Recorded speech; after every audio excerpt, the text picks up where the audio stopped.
Let's compare and contrast The Pursuit of Happyness with Bicycle Thieves. A key that I really found to unlock these two films, and that's looking at them through the lenses of wisdom. So there's two different types of wisdom that typically exist. So conventional wisdom is basically, if you do this, then this should happen. Like the book of Proverbs is classic conventional wisdom. I think I see where you're going with this. Yeah. With So Pursuit of Happyness. Yeah. How so? What do you Cause see? and effect. If you work really, really, really hard and you study really, really hard and you get through it, you will get a job. No matter your situation, no matter anything, it's just will happen. Go to college, get a degree, get a good job. There is an aspect of that that is true in people's experiences. I do think that Pursuit of Happyness embodies that conventional wisdom. Bicycle Thieves embodies subversive wisdom, is more like the book of Ecclesiastes. So you could do all these great things. You can work hard,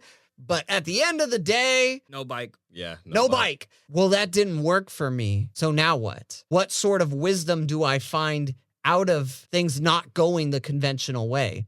And I think that's what Bicycle Thieves is wrestling with, because in Pursuit, Chris is playing the game of capitalism, and he's trying to figure out how to make it work so that he can live the best life for his family. Yeah. In Bicycle Thieves, Antonio tries to play the game, but he loses. So now what? What does Antonio still have left now that he lost?